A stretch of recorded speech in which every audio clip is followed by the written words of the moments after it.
Mr. Trump is reportedly expected to further outline his plans for Ukraine in a speech before U.S. lawmakers in about 2.5 hours from now. This will be his first address to the joint session of Congress since taking office earlier this year. The White House says the theme of his address is renewal of the American dream. He's expected to lay out his achievements as well as appeal to Congress to provide more money to finance his crackdown on illegal immigration. He's also likely to outline the changes in U.S. policy on the federal bureaucracy and trade tariffs. Reports say some of the Democrats could boycott the president's address. Well, William Schneider is Professor Emeritus at the Schar School of Policy and Government at George Mason Uni. Professor Schneider, thank you very much for joining us this morning. I want to start by asking you, which version of Donald Trump are you expecting later this morning? Is he going to stand before Congress, daring lawmakers to oppose him, or is he going to seek their support for his policy agenda? He is speaking to Congress, but his address is really targeted at the American people. He wants to keep his job ratings high. He wants to reassure Americans he is doing what he should do and that his popularity remains high. Every president does that every time they give a State of the Union speech. This is technically not a State of the Union speech because he's only been in an office for a few weeks. This is a speech to the nation, but his audience is the American people, many of whom will be watching, probably most of whom will be watching live because it's carried on live on all the television networks.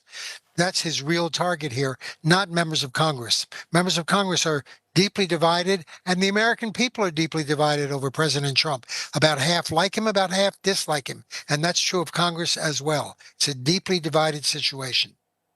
Professor, by any measure, President Trump has been very busy during his first 6 weeks in office.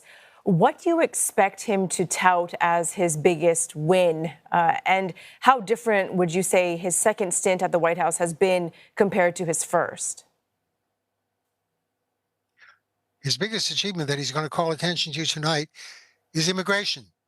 He has targeted and removed and is in the process of removing large numbers of unauthorized immigrants to the United States, put many of them in prison in Guantanamo. That's what he promised to do. That was the issue that got him elected. Immigration, illegal immigration. Americans were angry and fed up with it.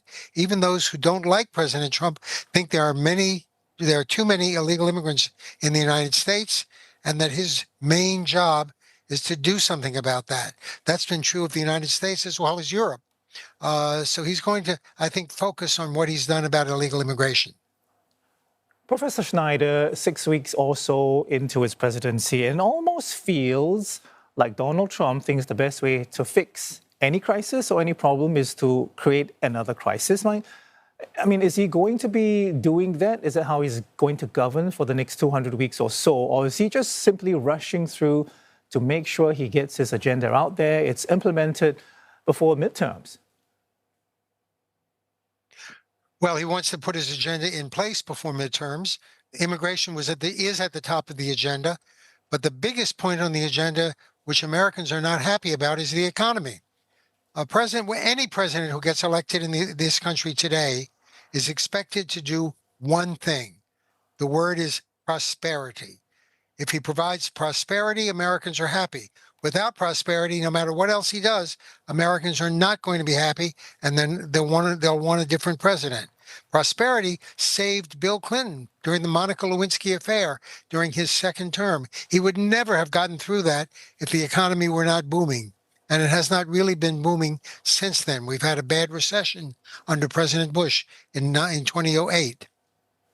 President Trump has got to convince Americans that the economy is on the rise and prosperity is just around the corner. That's what will keep him in office. Right. Professor, Ukraine probably going to come up as well along with tariffs. We are hearing, that there is the possibility of compromise. That's what we've been hearing for the Commerce Secretary. Are you expecting some sort of a resolution and a win-win situation on that front, Ukraine? Ukraine, I don't think President Trump is not big on compromise. President Trump knows what he stands for, and he demands that people fall in line. On the issue of Ukraine, Ukraine to President Trump is, in one word, a nuisance. He doesn't want to deal with it. He doesn't want to bother with it. He doesn't really care about it.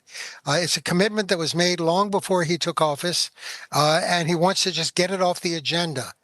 Now, the big problem is it's created a crisis in Europe and in the Western world because Mr. Trump, President Trump, is not behaving like the head of the Western alliance in standing up to Russia.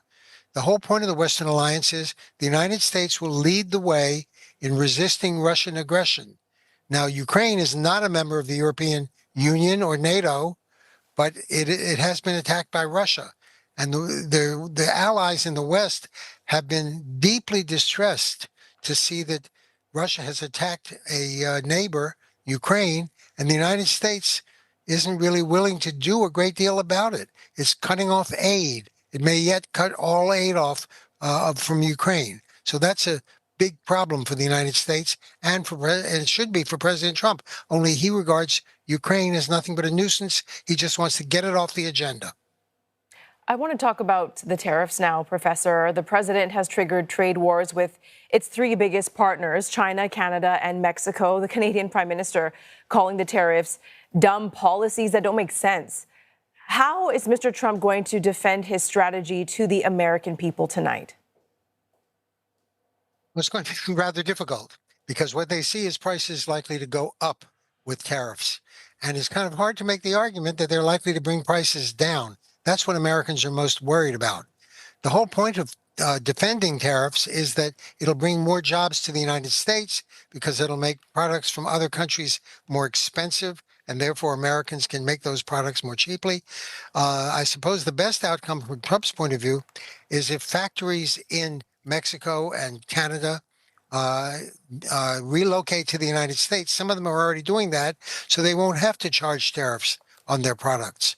That would be the ideal outcome. But Americans don't understand how tariffs can possibly work to rescue the economy and especially to bring prices down. Professor Schneider, very quickly, how are you expecting lawmakers to behave? You talked about, that deeply divided lawmakers, Congress, and Americans as well. Are you expecting something along the lines of what Nancy Pelosi did, ripping up Trump's speech, for example?